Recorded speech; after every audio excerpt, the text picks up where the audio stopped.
But we have a senator here with us today who would like to talk with you before she has to run into session. So I'm not actually kicking off this event right now, but I would like to introduce Senator Megan Coleman, who is the lead sponsor and champion of both the bills that we're going to talk about today in the Senate. And she was the lead sponsor on our successful efforts to pass the strongest whistleblower protection legislation in the country a couple of years ago. So thank you. I'd like to introduce Senator Megan Coleman. Hey everybody, thank you so much for being here. It's great to see you all, and I'm sorry, we had a death in our chamber, and so we have a special session that starts today at 4, and that's not a thing I can be late for. So I'm going to give like pre-press conference remarks, and then everybody else will get here, and you guys kick it off again in another 20 minutes. But thank you for your patience. But again, my name is Senator Megan Coleman. I represent Pawtucket and Providence as District 15. So if you live in that area, come on over and say hi. And come on over and say hi anyway. I appreciate you being here. I appreciate Ben for his work organizing, and all of you for the work that you do every day, as well as to my many colleagues on my chamber who have signed on to support both the Whistleblower Protection Act, which we passed last year successfully, and the two bills that we're talking about today. We obviously need our friends in the building trades now more than ever. The housing crisis and the environmental crisis requires skilled tradespeople, obviously. And if we're asking people to build our economy and transition our economy, we need to make sure they are paid fairly. I'm a teacher. I'm a member of the NEA. I'm a professor at UMass Boston. This is close to home with me. We've been in similar discussions ourselves. As you all know, probably, construction workers nationwide are deprived of over $30 million each year by money that you all have earned working hard. That should be illegal. It is illegal, but the penalties aren't enough to really deter it.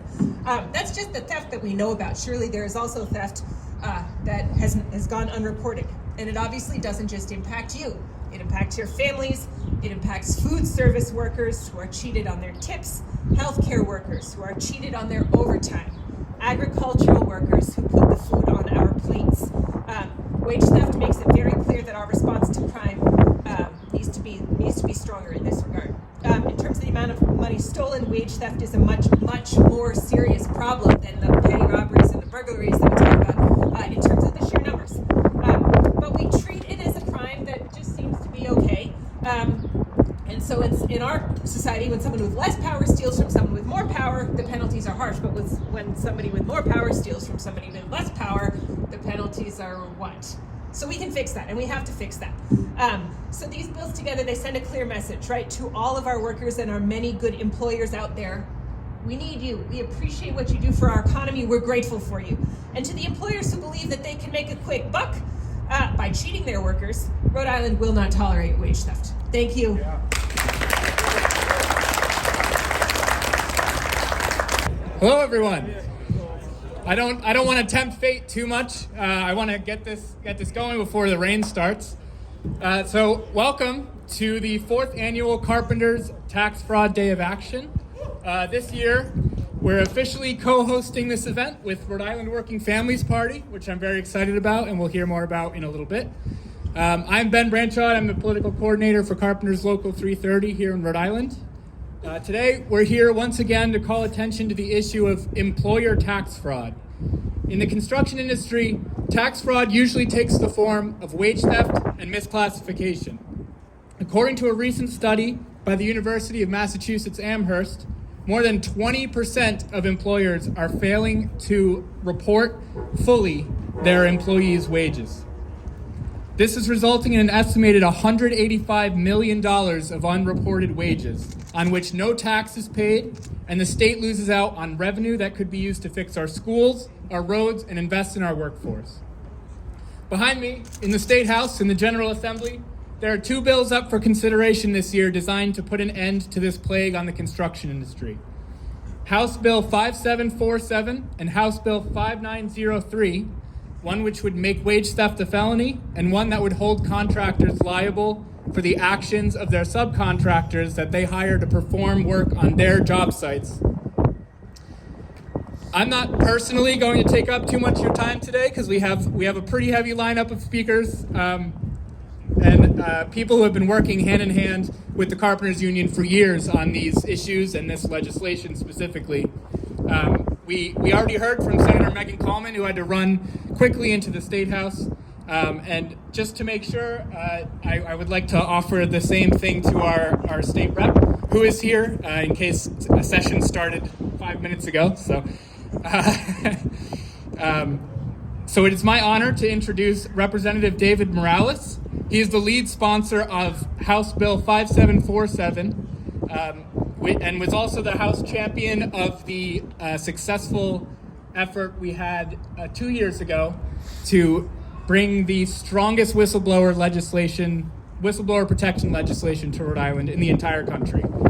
Rep. Morales works tirelessly to make sure that bills that are good for workers, good for us, are properly represented behind me at the State House. So thank you, Rep.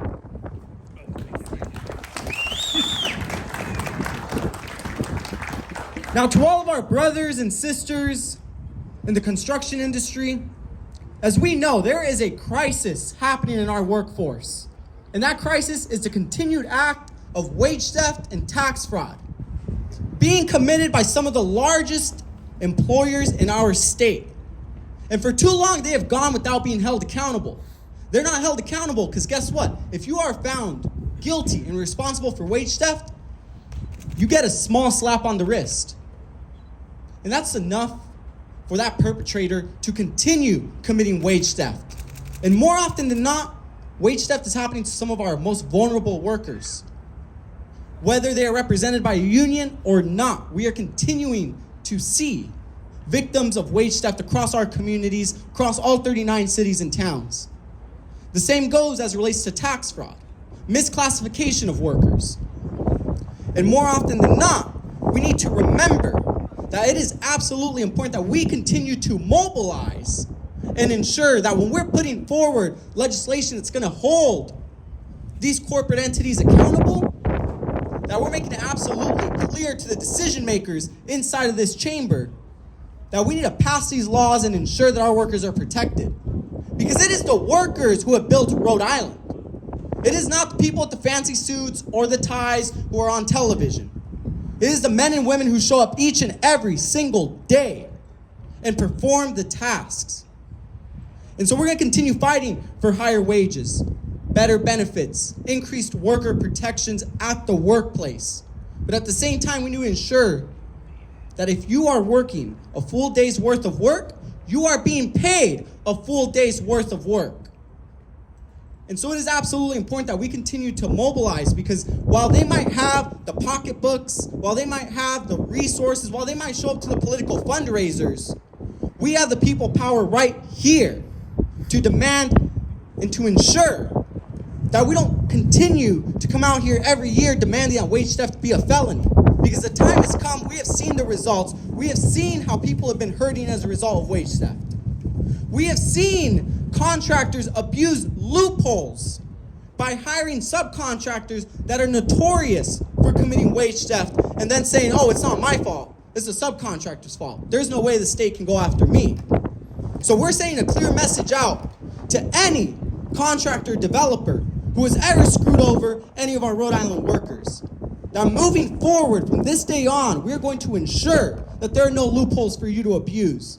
If you hire a worker and they do the job, you are going to pay them. And if you do not, you are at risk of a felony. You are at risk of going to prison. Just like any other working person would be at risk of any of these penalties if we ever committed a crime. And so with that, I just want to thank all of you for continuing to show up. Again, this is the 4th annual Tax Fraud Day of Action. And it is my hope that when we come back next year, we're focusing on other levels of accountability, because we would have already passed these 2 pieces of legislation we see in front of us.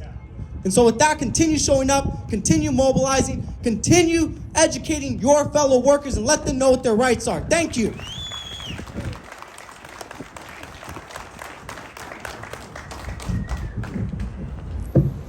Thank you. Attorney General Peter Nerona, unfortunately, could not be here with us today.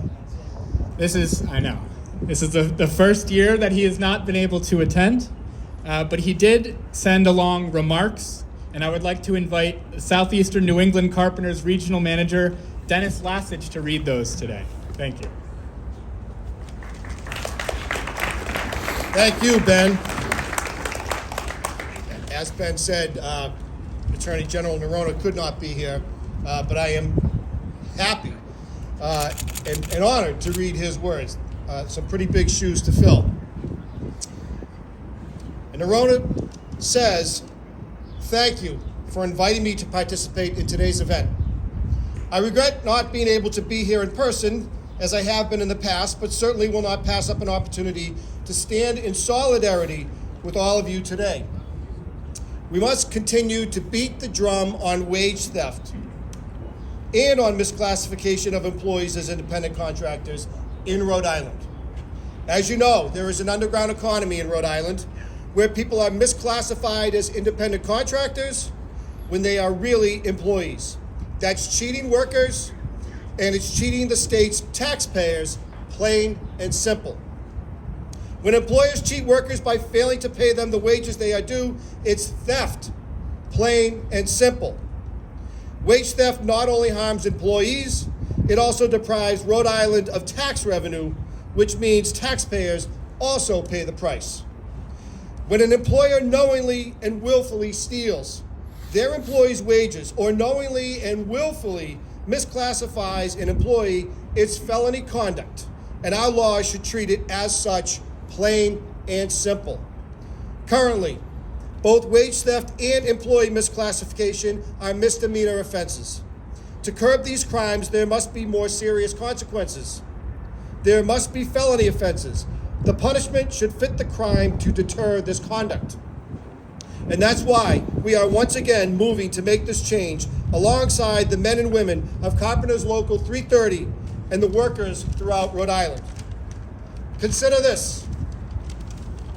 A person can steal a television worth over $1,500 and it's a felony. But if that person steals a worker's wages in any amount, it's a misdemeanor, and that is not justice. Since taking office in 2019, my office has aggressively pursued companies who do not play by the rules and deny employees hard-earned wages or attempt to cheat the system by misclassifying their workers. And we will continue to do so. But our laws should reflect the seriousness of the conduct in order to be most effective in deterring these bad actors. I want to thank you all again for your commitment to protect workers here in Rhode Island. My office will continue to stand with you and fight for you however long it takes. Thank you.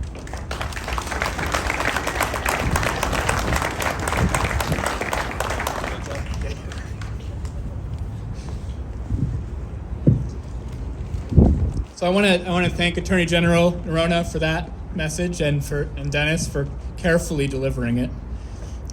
Lieutenant Governor Savino Matos is here today, and she has also attended every annual Carpenters Tax Fraud Day of Action, each time from a different elected position, from Providence City Councilor to Providence City Council President, now as Lieutenant Governor. Each of these elected positions is very well equipped to use the revenue the cities and states lose out on as a result of tax fraud and wage theft. And I want to thank Savino for always taking this issue very seriously and for always being here for us. Thank you.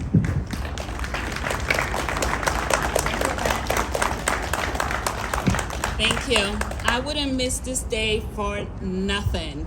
And I have to be here with all of you. First of all, I have to say to the Local 330, thank you for the work that you're doing to make sure that this is an important issue that everyone hears about. And I want to thank the elected officials that are here with us today, and the Senator Coleman and Rep. Morales for introducing the legislations.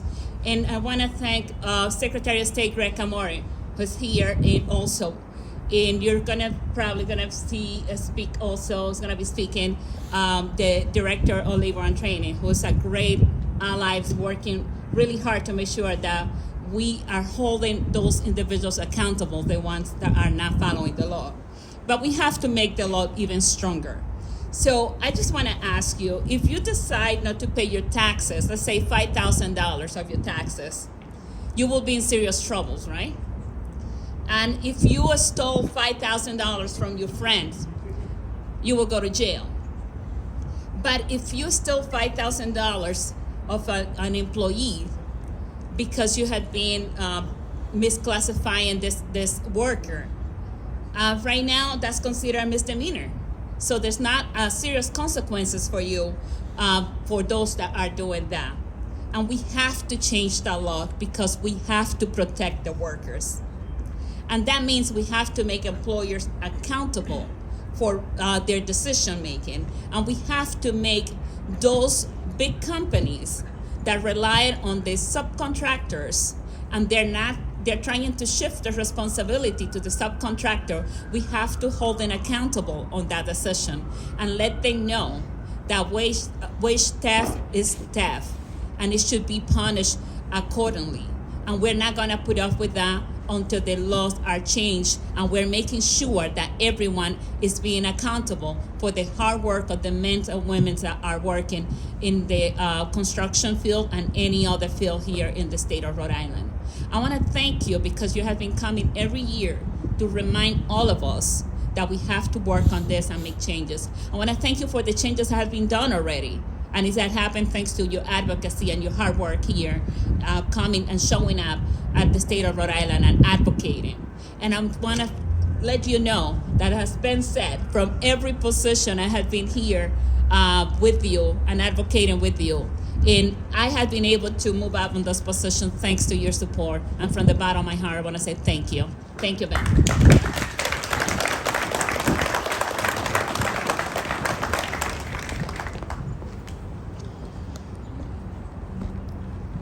Thank you, Lieutenant Governor. This is Secretary of State Greg Amore's first Tax Day of Action event, so I want to take a minute to welcome him to our annual event. Secretary Amore is a union member and has spoken strongly in support of our efforts to end wage theft in Rhode Island. A lot of you will recognize him from a rally we had at our new building last November during the election cycle. I'm really looking forward to working with Secretary Amore in his newly elected position on this, so thank you for being here. Thank you. I'm honored to be here and to stand with you. And I can't really add specifically to what the previous speaker said. Representative Morales hit it out of the park. Lieutenant Governor always is eloquent in her words. I do appreciate the legislators who have put forward the legislation, Rep. Morales and Senator Coleman. But I want to talk to you as a former history teacher and as someone who's been fighting for workers' rights basically my entire adult life. Just about 5 years ago, the American people woke up from a long slumber and decided at a 70% rate that they thought unions were a good thing. And you can only think unions are a good thing if you believe in workers' rights. It's simple. It's simple. And that number's higher here in Rhode Island. But if we extrapolate that out, if we explain to Rhode Islanders in detail what this legislation was about and what wage theft is and what misclassification is, that number would be 98% because there's a basic fundamental fairness that we're talking about here. It's very, very clear. Now, a lot of the folks who are opposed to this legislation are people that would lecture you about working hard, playing by the rules. Well, this is all this legislation is about, working hard and playing by the rules. And by the way, you shouldn't have to be incentivized to do the right thing. But we have to, because as you have already heard, too many people are taking advantage of workers. And so let's incentivize doing the right thing by passing this legislation. I stand with you today. I stand with you going forward. I appreciate you giving me the opportunity to speak to you today. Thank you.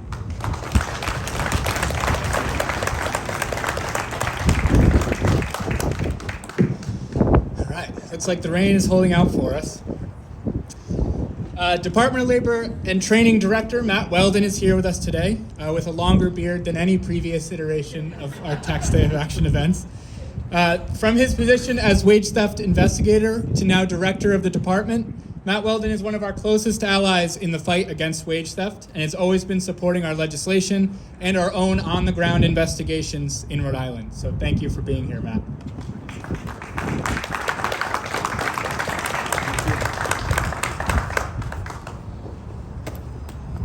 Thank you. It's a pleasure to be here. It's my honor to be here with you all. I've been here, I think, every year in different jobs. The governor gave me this opportunity when he took over, and he said to me very clearly, Matt, you're responsible to make sure every Rhode Islander makes more money. And he wasn't joking. Maximize family incomes. We talk about it all the time. How do we do that?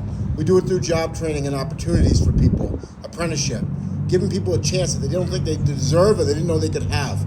But we also do it through fair and aggressive enforcement of Rhode Island labor laws. And so we've been doing that for years. And I used to stand here and tell you little quips. I used to say, look just down the hill. There's a building where we would go in when they were putting that together, and we would ask people, who do you work for? And they'd say, I don't know. And we'd find out, and we'd give them the fine back then, $500 a head. And they'd come in, they'd write a check, and they'd get right back to work. And the same contractor would come back a week later when we caught him again and say, what is it, 500 a head? And we said, no, that was the first time. Now it's 1,500.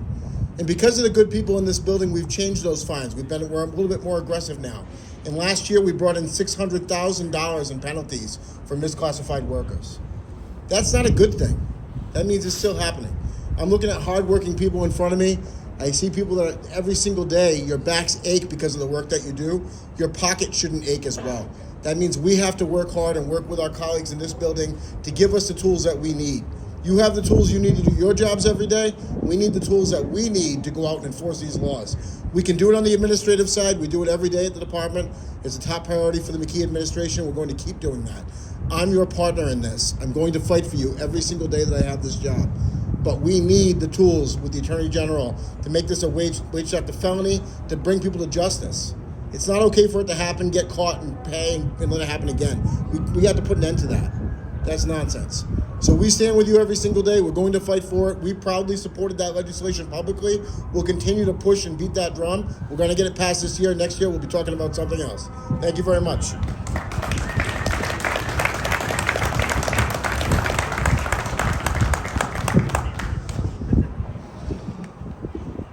We have another returning speaker with us today. I'd like to welcome Aaron Regenberg to speak with us today.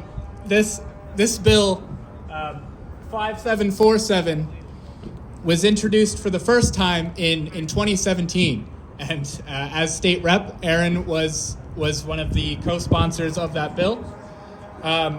He was a sponsor of every bill to fight wage theft and improve the lives of workers that we ever brought to him. And today he's here to talk about the longstanding issue wage theft has been in this state. So thank you, Aaron.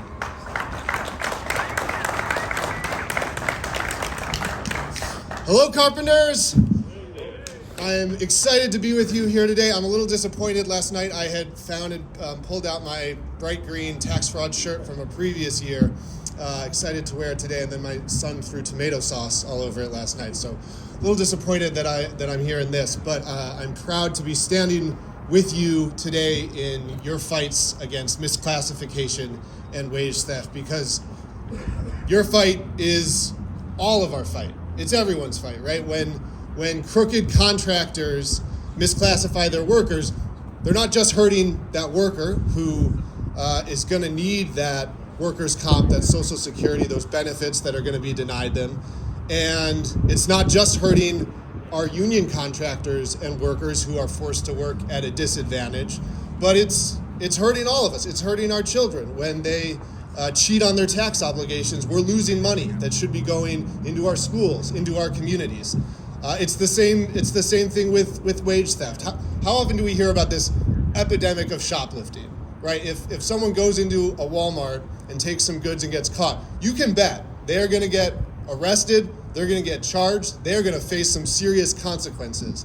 And yet when a contractor steals wages from their worker, and that's the equivalent of taking food off their table, that's taking clothes off their kids' back, our legal system right now allows for it just to be a slap on the wrist so that they can go and keep stealing wages from their workers again and again and again. I think we've got a crisis in this country where the rule of law gets enforced against regular people, gets enforced particularly hard against working people, but too often it doesn't get enforced against the most powerful, against millionaires, against folks with corporate lobbyists who can write these rules to say that this is a felony and this is not.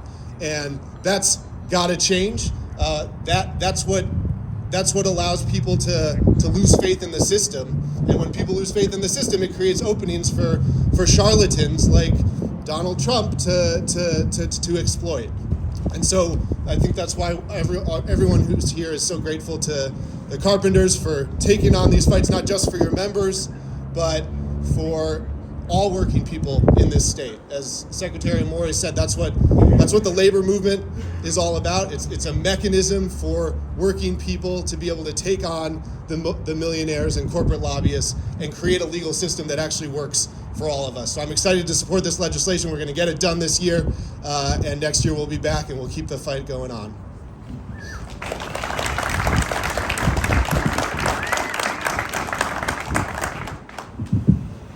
All right, so as I said at the beginning, geez, Aaron's tall.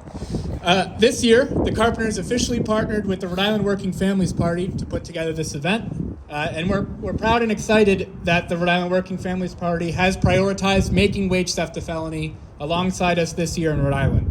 WFP helped out in a huge way, helping me get the media here today and putting together actions that we can all take right now to advance this legislation. So Zach Mazzara is here to talk about that and introduce Working Families Party to some who might not be familiar. So thank you, Zach. Hey folks, Zach Mazzara, Organizing Director for Working Families Party. We usually work on elections and we're often behind the scenes, so it's really nice to get out here and talk to folks. This is the real point of all this stuff. David Morales, Megan Coleman, both folks that we've worked for to help get them elected, and we're glad to see that they're championing the things that they said they were going to do whenever they got up there, so really appreciate that.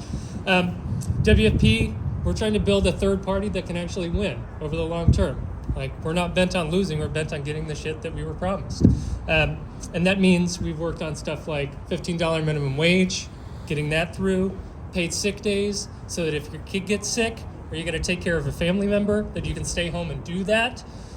Stuff like pay equity, so that whenever you work hard, you don't find out later that you are getting paid less than the other person in the office, especially if you're a woman, to be honest. So we've worked on all that stuff, but that's for nothing if all that time bosses are intercepting the money before it gets into your pocket. And there's a lot of folks who have talked already about workers, about how you get stolen from, but that money is also taking food from a child if it doesn't come to you. It's taking medicine from your in-laws who are living with you because you got to take care of them now. And if you're taking that money out of the government's pocket, every time wage theft happens, it's another pothole in the road. It's more dirty air. It's a book out of a library in a school. So we know that's all BS, and that's why we're going to fix it this year. All those things are connected. It means we all have a stake. It's not just the folks at 330, although, man, the power here is real. It's everybody. And so that's why we're going to come together, and we need people to take action on some of the stuff that we've put together. So we've got a letter tool. Folks who are here, but also if you're out in the world, we need you to send this letter to all of the people on the labor committee and let them know that we actually care. Because they're hearing from you, they're going to see this on TV. Thanks to the media for covering this important issue. But we got to make sure that family members are here too, that it's not just folks who are in the union, because we know that they can discount you, but folks who are out in the world, that they send letters to their reps and senators too. So Chelsea is over in the back with a phone. If you want to send a letter, you want to get the link and post on Facebook or whatever you do these days, that'd be great. And thanks so much to Ben for having us, and thanks everyone for being here. Thank you. And Carpenters, that letter will get you UPP credit. So I want to thank the media for being here today. That wraps up our actual press conference, but I want to introduce North Atlantic State's Regional Council of Carpenters Executive Secretary Treasurer, that's a mouthful, he's the leader of the organization, Joe Byrne, to address our members in attendance today. So thank you, Joe.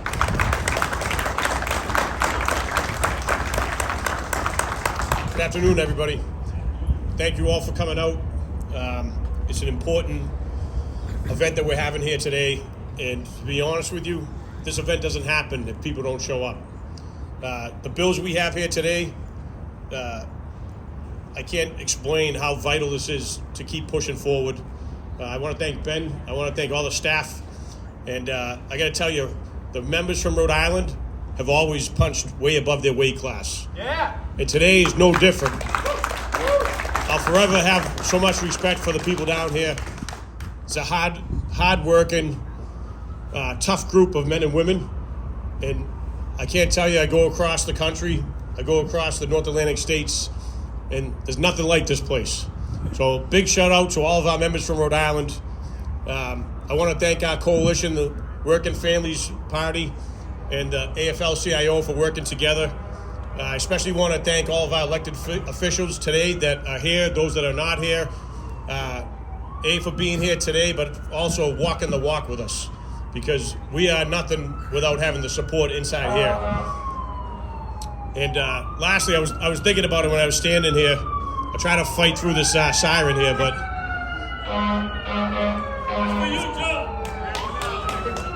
we got it. I'll say this to you. I've been the EST going on 3 years. I got in April 2nd. I'll never forget this day. April 2nd, 2020, right in the peak of the pandemic. We had to lay off some workers. Job sites in the city of Boston got shut down.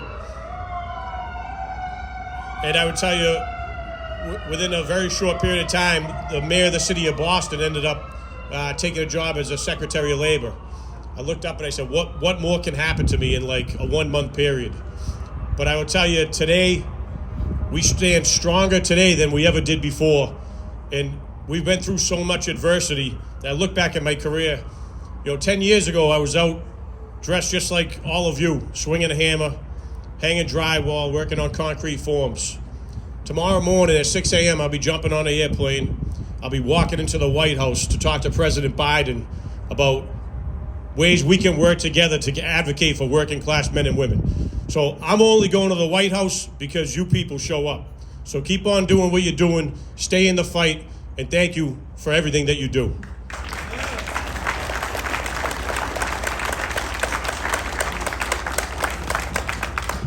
Thank you, Joe. And before we go, as Senator Megan Coleman alluded to, I'd like to have a moment of silence here for the late State Senator Mary Ellen Goodwin, who passed away very young over the weekend after a long battle with cancer. So a moment of silence, please.